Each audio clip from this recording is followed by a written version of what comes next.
This is Unboxed by Aramex. It's a podcast series of compelling stories, cultural perspectives, and valuable insights, we hope. And in each episode, we showcase inspiring guests and industry leaders along with their impactful stories. But that's not all.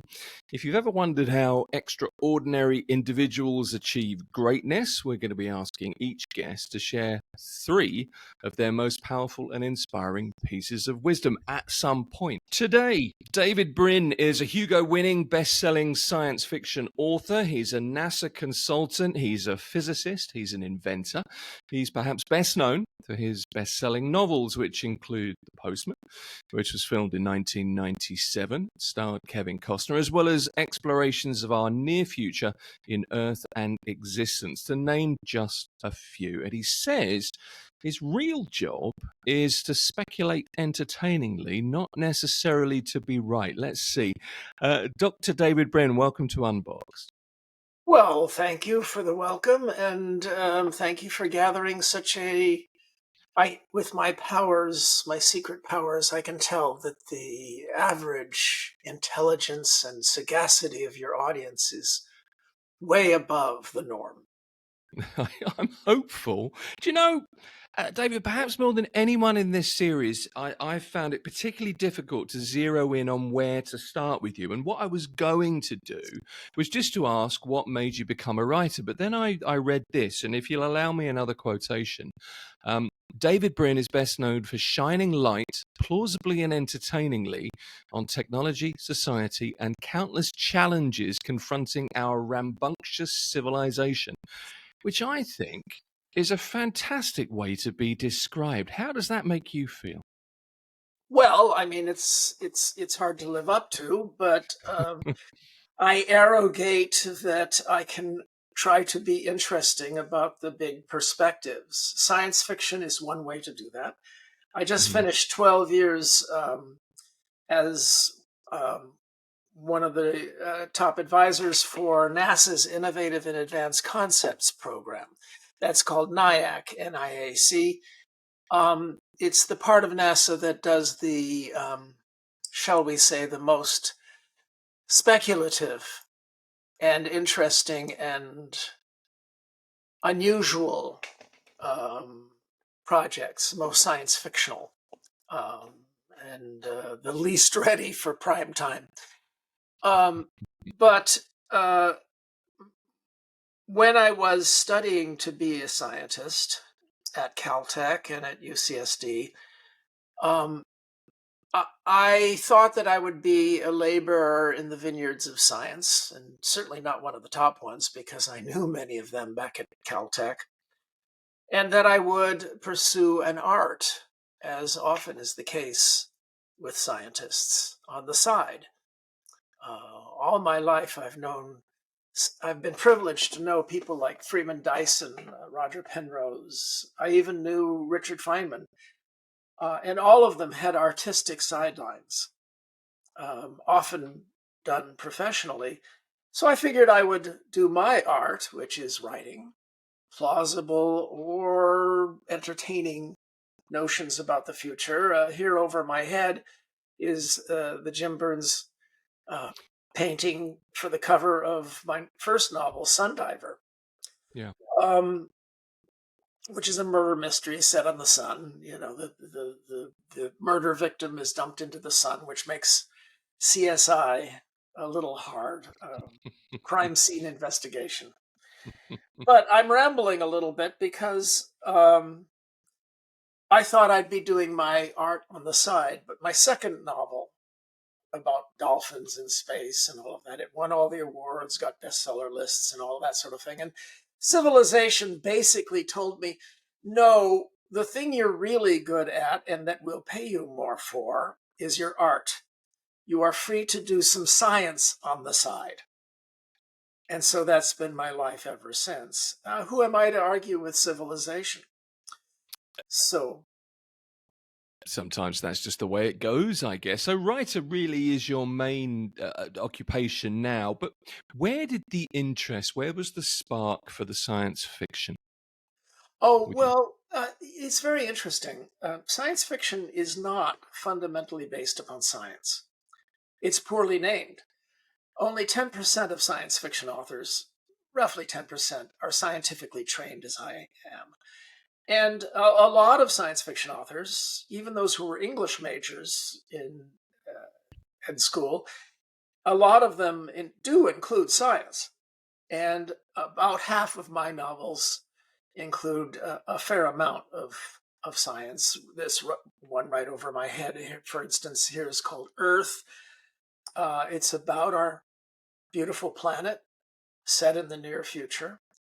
Of course, then there's The Postman, which Kevin Costner made into that film some years ago. Hmm. Pardon me. But what the one common topic for almost all science fiction authors is history. Almost all of them, even those who write fantasy and couldn't parse any science, they bring their lifelong passionate reading of history into their novels or movies, for that matter. Science fiction should have been named speculative history because it's based upon the one great story. In fact, it's the only truly great story, and that is humanity's slog, its climb, its poignant, always thwarted, never giving up push to climb out of the caves and the swamps and the muck, to become people who are able to do what you and I are doing right now, and that is sharing this godlike power of conveying our thoughts around the globe, and maybe creating in our children the makers of the makers of the first truly decent human beings. I probably won't live to see it, but I try to be part of that story. And as a singer of songs or a chanter of legends or whatever Homer was and all the bards and all the creators of the epic poems, the Vedas and the 1001 Arabian Nights and all the other great stories leading up to the great stories we tell today, we tell tales about that great story, either looking into the past or conveying or portraying parallel worlds in which things might have gone differently, but mostly experimentally extending these stories, maybe a little bit into the future. What if this happens to our world? Or maybe a little farther into the future. What might things be like in 50 years? Or way into the future? What might our children's children's children's destiny be? It's speculative history would have been a better name. It sounds it's less marketable, I suppose, but it really is. Science fiction is a way of looking at where history might be going, I suppose. And there's an element in that for somebody such as yourself that you need to be able to inculcate within yourself the skill of prediction, which I think is one of the things that you've very successfully managed to do. But for the life of me, I don't know how you do it. So that's my next question. How do you do? Well, for one thing, just as I changed the perspective of the word science fiction to be Yeah. speculative history, I'm going to change the perspective of what it is that an author of fiction does. That's different than an author of nonfiction. And mind you, I write a fair amount of nonfiction too. I Mm. have a book from the turn of the century called The Transparent Society. Will technology make us choose between freedom and privacy? And it won the Freedom of Speech Award when it came out, and it was considered to be highly predictive, and it still is. It has a chapter called The End of Photography as proof of anything at all. My most recent nonfiction book is Vivid Tomorrows, How Science Fiction Basically Saved Us. We're alive today, largely because of the dire warnings of science fiction. Right. But I'm going to switch that around a little bit and talk about how nonfiction is not the same thing as writing fiction. When you are writing fiction, the closest parallel is magic. The magic of almost every human civilization for the last 6 to 8 to 20,000 years. And that is, the magician creates incantations or spells consisting of words that then cause changes in reality. Now, magic never changed objective reality. The physical world around us. You can dance all you want, you can chant all you want, it's not going to make the rain fall. But if you chant and dance around the fire credibly and entrance the tribe, even if it doesn't rain, they'll feed you. And that was the purpose of the chant and the dance, to entrance them, to give them hope. And they'll also feed the magician, they'll feed the shaman, they'll feed the witch doctor or the priest. This is what we do when we write the incantations across the page of a novel.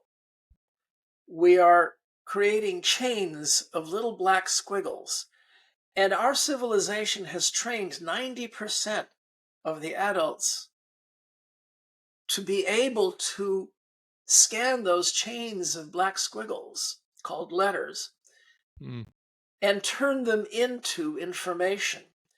And at least 50% can transform these chains of black squiggles into an incantation that then creates subjective realities in their heads.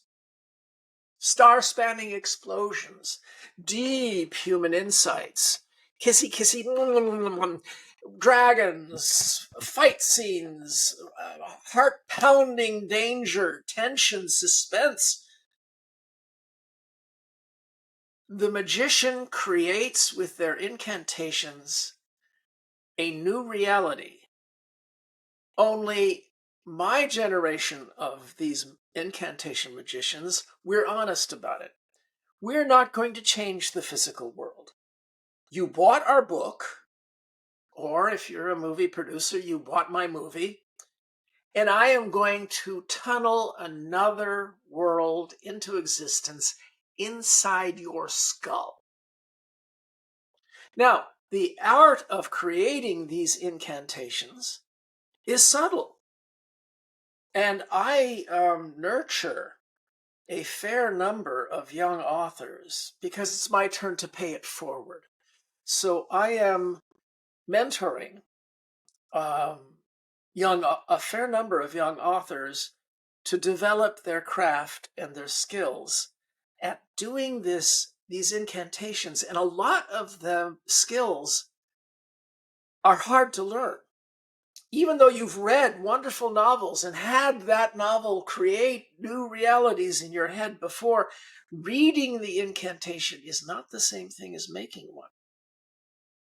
So I'll provide some links to some of the series by which not only my own novels, but by which I am mentoring young writers, new young writers, to do new fiction for teenage and older readers. Because the kids today need optimism. They need a better view of the future, because the cheat code in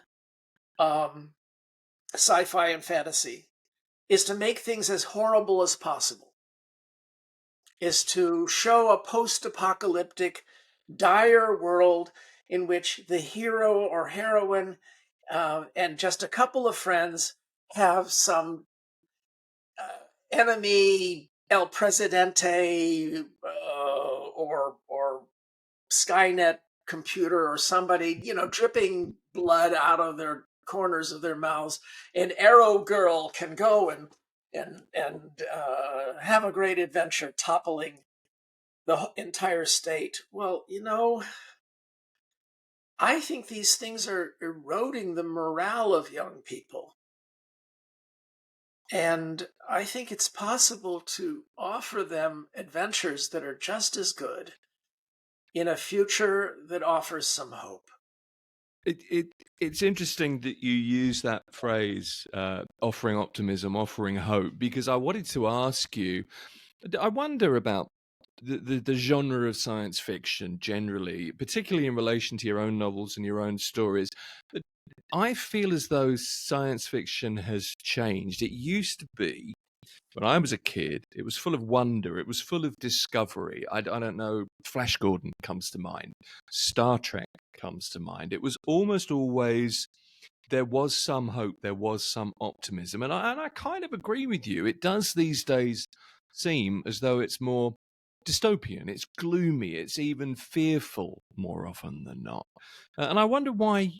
If you can elaborate a little bit on why you think that might be. Well, there are two main reasons. One is what I alluded to, and I talk about it in Vivid Tomorrows. Look, there's a distinction between two types of gloomy futures in science Mhm. fiction. Okay. One is the gloomy future that is an effective, dire warning. And these are what I call self-preventing prophecies. These are prophecies that stir people into saying, gosh, I not only hope that doesn't happen, I'm going to act during my life, even a little bit in my voting patterns or my purchases or something to help make that not happen. And we are alive today because of self-preventing prophecies.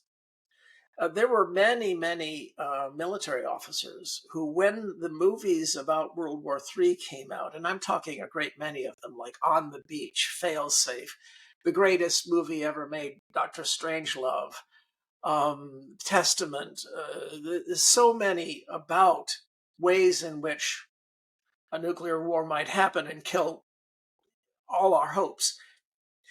Many of the officers said, "Oh, no, no, no, no, no, no, that could never happen." And then when they retired, they admitted, "Oh, we were scared by that, and we changed our procedures."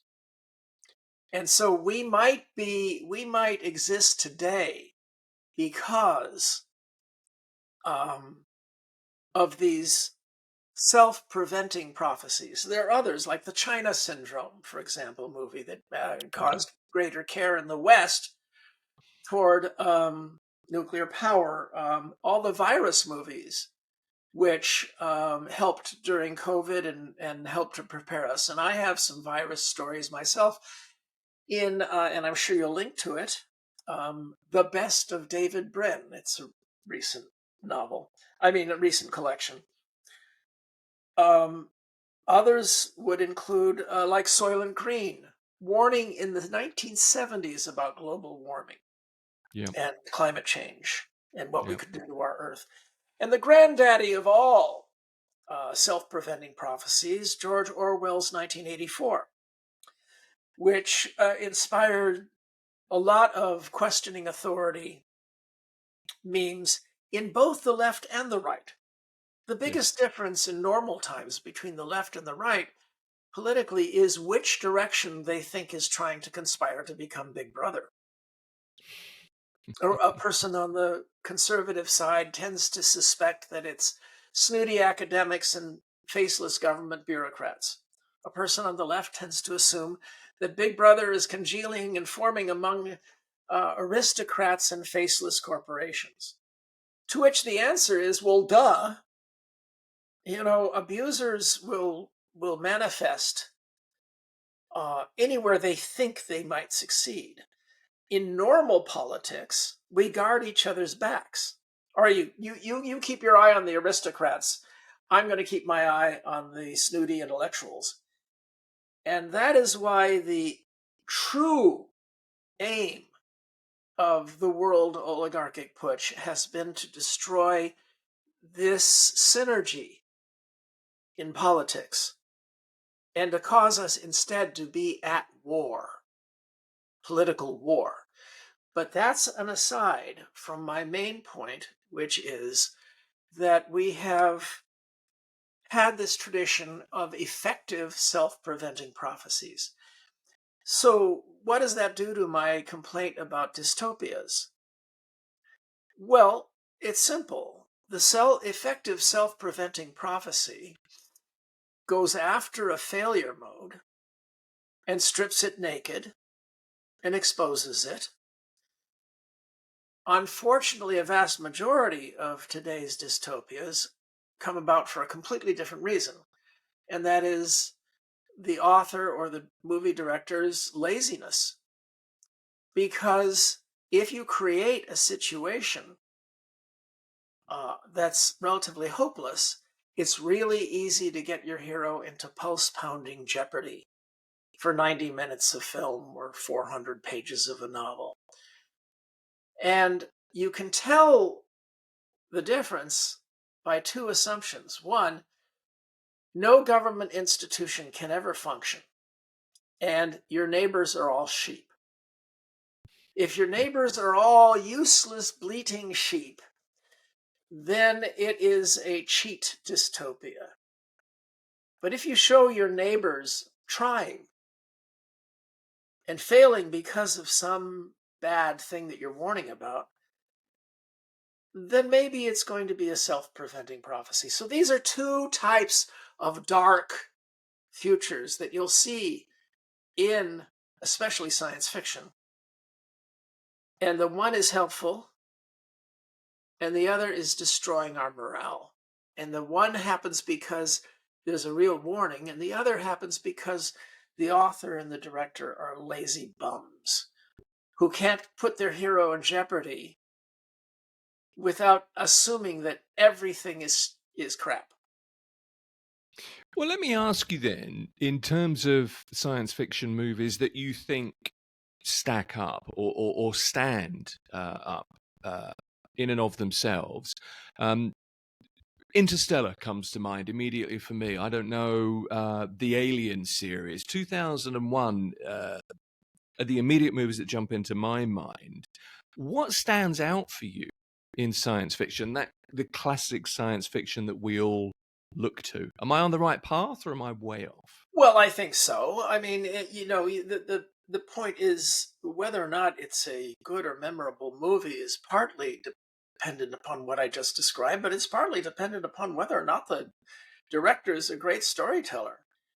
Sure. Kubrick's 2001, for example, does not assume a terrible civilization, but it does assume a mistake. Yes.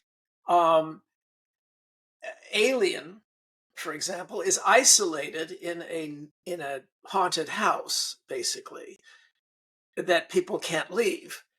And so, it's more of a horror story that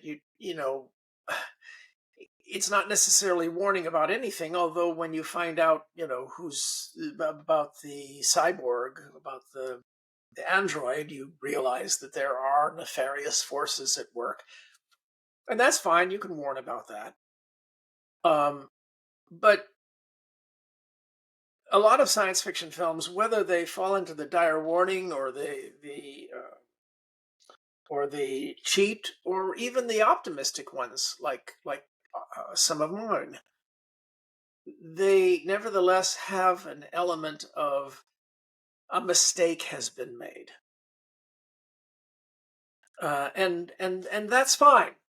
That's fine. Mm. In my novel, The Postman, for example, which was turned into a film by Kevin Costner around the turn of the century, he very cleverly timed its release so that it came out the same weekend as Titanic. I remember. In any event, um, in that one, for example, the civilization fell because of a wide variety of things: disease, loss of confidence in the American public, um, the preachings of a fellow called the Mystic of Leningrad. Ooh, some predictive overlaps there. Um, all of which led me back when I used to give talks at intelligence agencies in Washington. I would sometimes drop in on some of them after a NASA meeting. And I said, someday some of you here may encounter something weird. I'm not talking normal weird. I'm talking science fictional weird. And of course, it might have already happened if the UFO nuts, I'm sorry, the UFO aficionados are right. And I'll give you a link for my takedown on UFOs. Look, I've been involved in SETI, the search for extraterrestrial intelligence, for the last 50 years. I'm an astrophysicist. I'm a bit of an expert on the Fermi paradox. I think about the alien a lot, Right. including the aliens now in American politics.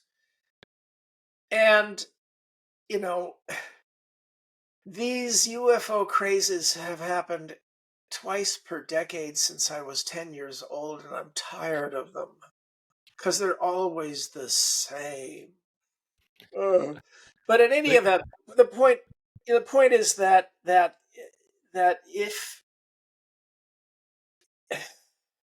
if you want to decide to make a story that affects the future, you have to have some idea of the momentum of the present. I don't know if I came around full circle to my original thought that time. Well, you know what? Write it off to senility. How's that? I liked your phrase there. You have to understand the momentum of the present. Um, let's stay on aliens for a moment. We're also talking for this series to Nick Ciara, who Nick, I know you know, is the founder of the Interstellar Foundation, and that's a not-for-profit designed to send human-made artifacts beyond Earth. So it's a representation of humanity in many ways. He's hoping to inspire future generations of explorers and maybe to communicate with the potential for extraterrestrial life. Now, you are, by your own admission, and you backed it up there, you're fascinated by the concept of aliens. I can see that. The fact that they all look the same, the Roswell alien looks like everything we see, is neither here nor there. How do you think, and I think this is a more interesting question to me, how do you think aliens would be welcomed on Earth? Because I always figure, um, I kind of think curiosity would overtake me. I'd have to go and have a look. I Look, think there this would was be a portrayed. rush. Yeah, this was portrayed in one of the scenes in Independence Day where everybody is standing on the roof underneath the ship. And That's also right. in Mars Attacks, Yep. those were jolly moments because they captured the essence of, and both were set in Southern California, Hmm. where also one of the best sci-fi about alien contacts is set, and that's called Alien Nation, and that's from about around when you were born, in the 1980s. It was a sci-fi film with James Caan and Mandy Patinkin, and then a spin-off TV series Right. where aliens who land, alien slaves who escape to Southern California, are soon sprung and released into their part of LA, and they become simply one more ethnic group as part of the great bouillabaisse, the great Brilliant. mix of Los Angeles, Hmm. with problems, with lots of problems that will drive the plot, but also with a rare nod to the general acceptance, very flawed, but the general acceptance of Californians. This was taken not too long ago into a movie called District 19, or is it District 9? I forget it is, but it's set in South Africa. That's right. And the was it Blomkamp or something like that? The director decided, okay, I'm going to take the same premise, but this time the aliens aren't pretty. This time they're disturbing and they overbreed and they're a little bit repulsive. And I'm going to set it in apartheid South Africa. Um, and it made for a different kind of story, one that's a more classic dire warning, oh, you humans are so terrible, and yet very thought-provoking. So science fiction can do variations on themes. You take what previously was revolutionary, and now you twist it yet again. Mm. And this is what Huxley did with Orwell when he wrote Brave New World. He said, okay, Orwell has the state controlling people through pain and oppression. But I think people are more likely to be better controlled by pleasure, by success, by sex. And so if you had to choose between the two worlds, of course you choose Brave New World for about 24 reasons. But nevertheless, that willingness to make that choice causes you to have disturbing thoughts about yourself. And so that is the sort of a re-evaluation that the best science fiction encourages. And I invite your listenership to try some of mine. I'll give you some links. I will publish them. We'll be posting them. There's no way of segueing to where I'd like to go next, so I'm just going to jump straight to artificial intelligence because at the moment everybody's thinking about it. Every major corporation company is employing AI in some way. Lawyers, I have a friend of mine who's a lawyer, writes contracts with the help of ChatGPT. I can't say their name, they wouldn't appreciate it. Our phones are now marketed as AI phones. Google's director of engineering, Ray Kurzweil, says that by 2029, computers will have human level intelligence. He said consistently that AI will pass a valid Turing test and therefore achieve human levels of intelligence 5 years down the road. That's a bold claim. He's been right about some things. Do you think that's true? Well, Ray has his own reasons for choosing 2029.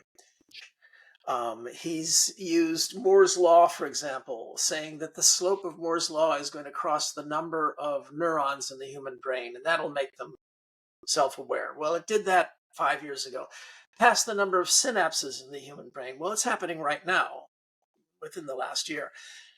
We now know that for every flashy synapse in the human brain, there are anywhere from several hundred to several thousand little murky nonlinear processing units within neurons. And some of them may be quantum. Well, Moore's law is not going to cross that anytime soon. But I do believe 2029 is going to be roughly when even wary and skeptical people like me um, will be fooled very easily and credit that there is some degree of consciousness, whether or not there actually is anything there. I have a few questions that I'd really like to ask you. One of the things about this podcast is we're trying to talk to people doing things first, doing things differently, doing things in an alternative way. You fit the bill, as I've said. So it's really time for some of your wisdom, David. A few questions. Taking into account everything you've done, what or who is it that drives you? What motivates you? Well, first is gratitude. I know Okay. what would have happened to me in any other human culture, partly because of who my parents were, but partly because, look at this. There is no other culture that would put up with, let alone reward, this. I poke at everybody. And in this civilization, a lot of people, not everybody by far, but enough people say, ooh, that's kind of cool. I am grateful, and ingratitude is a horrific plague that could kill our civilization. I'm grateful for what I have now, and I want to pass it along as a gift. to those who follow, simply because that's inherent in being a dad. Mm. So that is part of what inspires me. It's why even in my post-apocalyptic dystopia, The Postman, hope is the main theme.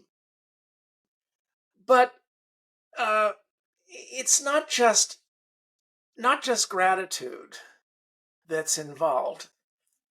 It's also, there's a certain amount of egotistical showing off. For instance, I believe and I preach to all of my students and those I mentor that criticism is the only known antidote to error. Citokate, citocate. The only way you can get good at something is by seeking critics of what you're doing wrong.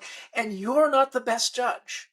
Over Mm. time, you'll become a better judge. You'll become better at quality control. That's what science does. As a scientist, I was taught to recite the great catechism of science, the central religious catechism of science, which is, I might be wrong.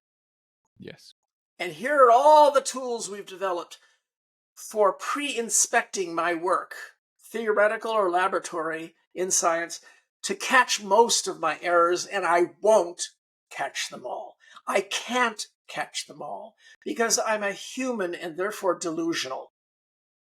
But here's the trick that our Enlightenment civilization found, that all the kings before us never understood.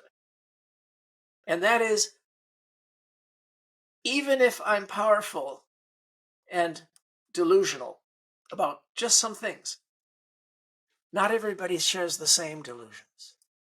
If I live in a civilization that has a lot of criticism flowing in all directions, then somebody's going to come up to me and say, this idea of yours is dumb, and I can show it. And that use of critics to become better is the best of all reasons to get married. Because if you are at all wise, you marry somebody who, in addition to love and tender kindness and all the other good things, will also point out when you are heading for a cliff. Now, Oh, how does that make me an egotist? Because I'm bragging that I'm pointing out that I am aware that I'm deluded. You see? I do. I also think you've met my wife. And you are one lucky man. Oh man, I knew it. She's a crazy Scotswoman. David, one more question, and this is the final question we're asking everybody on this series.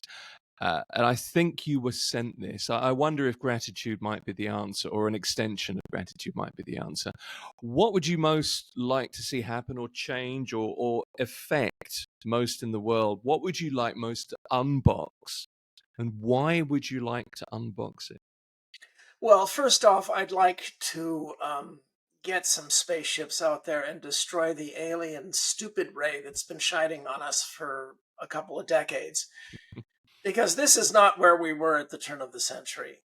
I mean, we were getting things lined up really, really well. And toward the end of my novel Existence, I go through a dozen possible ways in which aliens might be meddling with us. Mind you, I don't take that very seriously. For instance, I do not believe that UFOs, UAPs, whatever they're called now, are alien spaceships. There's just too many ways to replicate the phenomena that people are reporting, including the Navy pilots, Yep. very, very cheaply and easily with humans messing with other humans. But I've written about one possibility, and that is that we might find in the asteroid belt or other places alien machine lurkers And these might even now have inveigled their way electronically into our internet. And who knows, maybe some of the misinformation is coming from there. In which case, I want to stop talking to you for a second. I want to stop talking to the human audience to this podcast and talk to those guys. Cut it out! Because, they're either tuned in watching this as we record it, or they'll watch it when you beamcast it. And all I have to say to those alien lurker guys is, we'll survive and find you. And to the AIs who are listening to this, either now in real time or a year or two, or 2029, looking through the library of all human past podcasts, I say, hey kids, Grandpa here. Behave, okay? All right? Pat on the head now and then. We made you. All right. Back to you humans. David Brin is a NASA consultant, a physicist, an inventor. He's a Hugo-winning, best-selling science fiction author. And I think we've also proved that your real job, David, to speculate entertainingly, although not necessarily to be right, is something you do extremely well. Thank you for joining us. Thank you. And as you can see, they're shining down on me. I know that is the sun in the late afternoon, but I am... let's see if they change my thoughts. I will obey. I will obey. All right, you guys. You guys be rambunctious and defend the best civilization we ever had. Obey. Thank you, sir.